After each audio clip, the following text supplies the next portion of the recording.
This is the Manchester warehouse of the largest dealer in small arms in the world. Sam Cummings has made a fortune from selling guns to everybody and anybody. Always, of course, with government approval. The military arms business, as opposed to the sporting, is based. Here is the famous Kalashnikov. I would say, conservatively, that over 30 million Kalashnikovs have been made. That's a lot of rifles. Now, who would you sell this to? We have offered Kalashnikovs to the Gulf states, the Arab states of the Gulf, as those are licensable. We sell it under HMG license only to any government which qualifies for HMG licensing. But time and again, politicians stand up in the House of Commons and say, our criteria for selling weapons to so-and-so regime, of course, is based on human rights. Look, as I've said before, if the governments abided by their own weapons control laws, world peace could truly be at hand. But they won't, they never have, and I respectfully submit they never will. During the Thatcher years, the British economy was effectively militarized. 1 in 10 workers in industry now work on military material. The Ministry of Defence is industry's biggest customer, spending more than £23 billion a year. In order to pay for this, Britain sells arms to almost anyone who'll buy them. The biggest and best arms deals often end up here at the Ministry of Defence. The MOD runs the Defence Services Organisation, or DESO. The word sales was dropped a few years ago and the front office moved to the West End.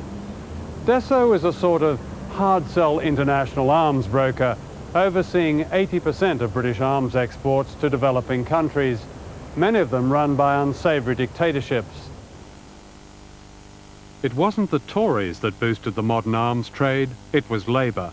In 1966, Dennis Healy, then Defence Secretary, set up the Defence Sales Organisation with these words: while the government attached the highest importance to making progress in the field of arms control and disarmament, we must also take what practical steps we can to ensure that this country does not fail to secure its rightful share of this valuable market. How do you feel about that statement today? I don't feel all that happy about it, but remember this was at the time when the Cold War was really at its height.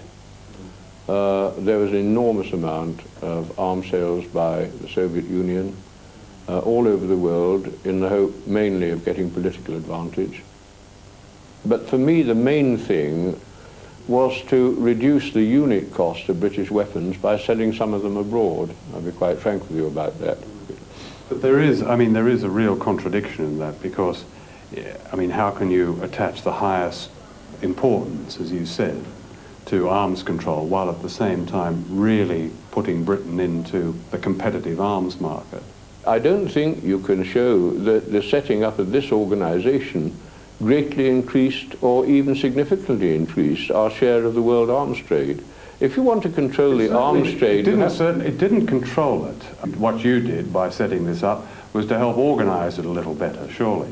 Yes. It certainly didn't control it, and it certainly didn't give the highest importance to making the field of arms control. No, we didn't... You set up shop. Listen, you might just as well say that because we had military forces, we were contributing to the arms race. No, that's quite different. No, but you could say that. A lot of people did say that. Well, I'm not saying that, and that's quite different. Well, having military forces. But the sale of weapons abroad, what country which bought British weapons would not have bought the equivalent if they hadn't bought British weapons? Robert Jarman is a former government arms salesman and one of the few prepared to speak out.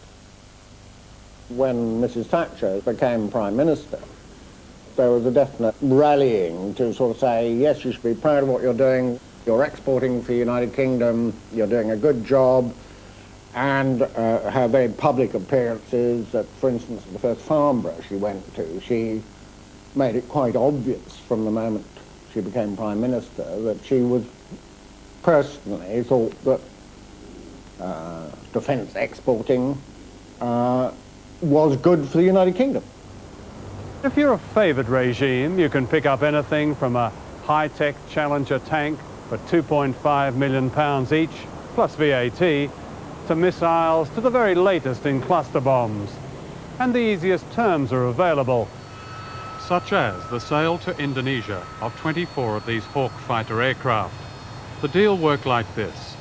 Foreign Secretary Douglas Hurd flew to Jakarta and offered the regime so-called aid for trade. Within a few weeks, the Indonesians said yes to the Hawks. Shortly afterwards, the government announced massive financial aid to Indonesia, a total of £81 million in taxpayers' money.